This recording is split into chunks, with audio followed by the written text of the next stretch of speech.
Today I'd like to show you how to make water kefir, including the second ferment.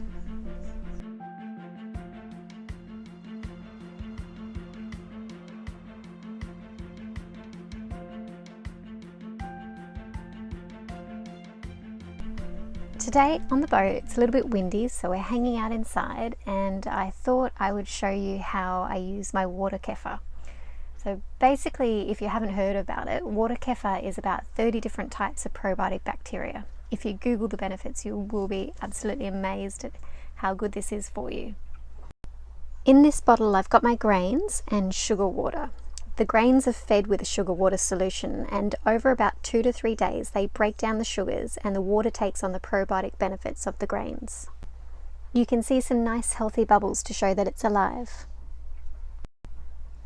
2 to 3 days after being given the sugar water, you can consume small amounts of this delicious drink, but I prefer to do what's called a second ferment. You'll need a funnel and a swing top bottle for this. Just pour the water in and try and retain the grains in the original container. You then need to add a second sugar source of fruit sugars. You can get really creative here. One of my favourites is freshly squeezed orange juice. Today I am all out of orange juice, however I did find some prickly pears on the beach, so I've brought them on board and I've made a syrup to add.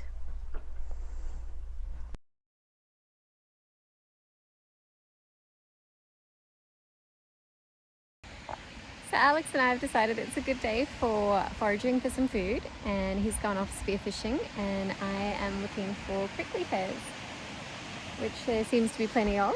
There's one right here. I just thought I should also get myself a stick because there's plenty of dingoes on this beach. So, also plenty of sticks to choose from. I need a good whacking stick.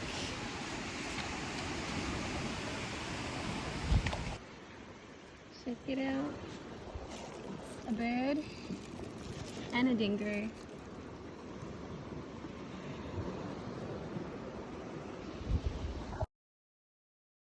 Prickly pears are a noxious weed in Australia, so if you do use the fruit, just make sure to retain any seeds and dispose of them properly.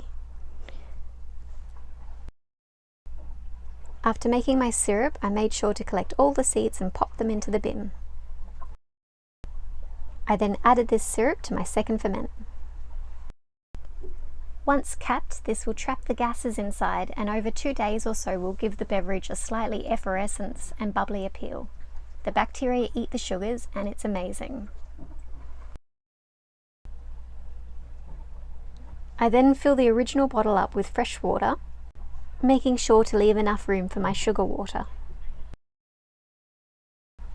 I use raw sugar and I put a little bit in a glass. You can adjust the amount of sugar to your own taste, and then I cover it with enough water to dissolve it in.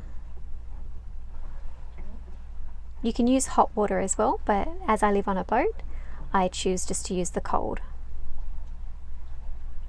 I mix that around until it's dissolved, and then I pour it in to feed my grains again. After 2 days, the second ferment is ready to go into the fridge to be consumed, and the kefir solution is ready to be made into another second ferment. And this just goes on as a cycle. So you know this is very ready to drink when it starts to push all the pulp to the top and little bubbles start to form. I'm going to give it 1 more day and then pop it into the fridge to cool it down. We don't keep any sugary drinks or sodas on board, so what we often use this drink for is a mixer for our alcoholic beverages, or just as a breakfast juice.